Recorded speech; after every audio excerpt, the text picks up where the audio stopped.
Hello all, முருங்கைக்கீரை soup எப்படி செய்கிறதுன்னு பார்க்கலாமா? வாரத்துக்கு ஒரு 2 தடவையாவது இந்த முருங்கைக்கீரை அப்படின்றது நம்ம உணவில் வந்து சேர்த்துக்கிறது ரொம்ப நல்லதுன்னு சொல்லுவாங்க.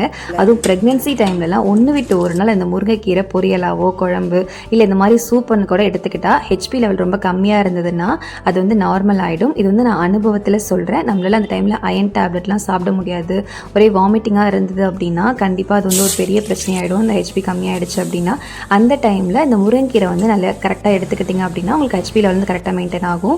ஒரு 2 கிளாஸ் அளவுக்கு தண்ணி கொதிக்க விட்டு ஒரு கைப்பிடி அளவுக்கு நம்ம கீரை எடுத்து போட்டுக்கலாம். இது கூட வந்து ஒரு 10 சின்ன வெங்காயமும் பாதி தக்காளி, பெருசாக இருந்தால் பாதி, சின்னதாக இருந்தால் ஒன்று சேர்த்து நல்லா வேக வச்சுருங்க. கீரை நல்லா வெந்ததுக்கு அப்புறமா ஆற விட்டு அதை மிக்சரில் மாற்றிக்கலாம். 1 டேபிள் ஸ்பூன் தனியாக சேர்த்துக்கோங்க. 1 டீஸ்பூன் சீரகம், 1 டீஸ்பூன் வந்து மிளகு சேர்த்துட்டு ஒரு 5-6 பல்லு பூண்டு, சின்ன துண்டு இஞ்சி, கொஞ்சமாக உப்பு சேர்த்து மிக்ஸி நல்லா அடித்து வடிகட்டி எடுத்துக்கோங்க. ரொம்ப பேஸ்ட்டாக அரைக்க வேண்டாம், கொஞ்சம் குறைக்கொன்னு அரைச்சி வடிக்கோங்க. கொஞ்சம் தண்ணியாக இருந்தால் தான் கொஞ்சம் குடிக்க ஈஸியாக இருக்கும், இல்லாட்டி கொஞ்சம் கசக்கிற மாதிரி இருக்கும்.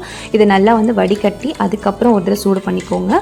கடைசியாக வந்து உப்பு கொஞ்சம் கம்மியாக இருந்ததுன்னா உப்பு, மிளகுத்தூள், மஞ்சத்தூள் சேர்த்து லைட்டாக ஒரு 2 கொதி வந்ததுக்கப்புறமா ஆஃப் பண்ணிவிட்டு மறுபடியும் வடிகட்டிக்கலாம், இல்லைனா அப்படியே கூட எடுத்துக்கலாம். இதை வந்து ஒரு வாரத்தில் ஒரு 1 விட்டு 1 நாள் குடிச்சு பார்த்தீங்க அப்படின்னா கண்டிப்பாக இந்த ஹீமோக்ளோபின் வந்து இன்க்ரீஸ் ஆகும். இந்த மாதிரி அரைச்சி எடுக்கும்போது கொஞ்சம் கசக்க தான் செய்யும், ஆனால் வந்து அதோட பெனிஃபிட்ஸ் வந்து அப்படியே சேரும். அப்படி இதை பிடிக்கலனாலும் வேறு வழி இல்லை அப்படின்னா இதை வந்து நல்லா கொதிக்க வச்சு அரைக்காமல் வடிகட்டி அந்த தண்ணி குடிச்சு பாருங்கள். அதுவுமே நல்லா தான் இருக்கும், அது ரொம்ப கசப்புத்தன்மை இருக்காது. வீடியோ பிடிச்சா கண்டிப்பாக லைக் பண்ணுங்கள்.